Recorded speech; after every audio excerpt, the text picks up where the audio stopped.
একটি ছোট গ্রামে রামু নামে এক গরিব চাষি থাকত।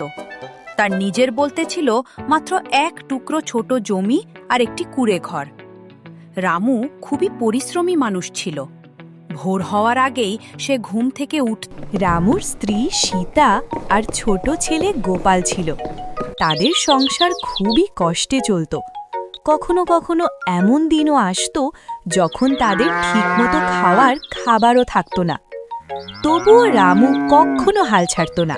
সে সব সময় ভাবত, একদিন না একদিন আমার ভাগ্য বদলাবেই। একদিন ভোরবেলা রামু মাঠে কাজ করতে গেল। আকাশে তখন হালকা কুয়াশা ছিল আর সূর্যের আলো ধীরে ধীরে উঠছিল। রামু মাটি চাষ করতে করতে ভাবছিল তার ছেলে গোপালের ভবিষ্যতের কথা। সে চেয়েছিল গোপাল যেন পড়াশুনো করে বড় মানুষ হয়। কাজ শেষ করে যখন রামু বাড়ি ফিরল, তখন দেখল গোপাল মাটির উঠানে বসে পড়াশোনা করছে। রামুর মুখে তখন ক্লান্তি থাকলেও ছেলেকে দেখে তার মনটা ভরে গেল।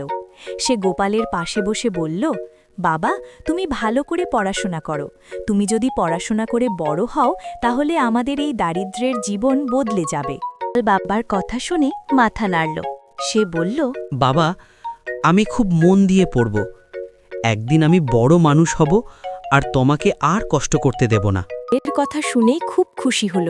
তার চোখে আনন্দের জল চলে এলো। সে মনে মনে ভাবল, তার কষ্টের জীবনের আসল স্বপ্ন তো তার ছেলে। কিছুদিন পরে গ্রামে খরা পড়ল। বৃষ্টি না হওয়ায় জমির ফসল নষ্ট হয়ে গেল। গ্রামের অনেক চাষি তখন খুব চিন্তায় পড়ে গেল। রামুও খুব দুশ্চিন্তায় ছিল, কিন্তু সে হাল ছাড়ল না। সে আবার নতুন করে জমি চাষ করতে শুরু করল। পরে অবশেষে আকাশে কালো মেঘ জমল। তারপর শুরু হলো ভারী বৃষ্টি। বৃষ্টির পানিতে জমি আবার ভরে উঠল।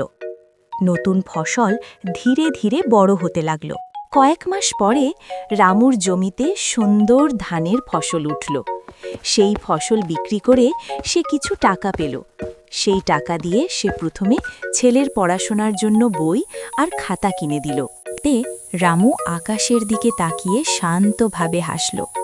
তার মনে হল, জীবনে যত কষ্টই আসুক, পরিশ্রম আর আশা থাকলে একদিন না একদিন সুখ আসবে। হলেও তার স্বপ্ন আর পরিশ্রম তাকে সব সময় এগিয়ে নিয়ে গেল।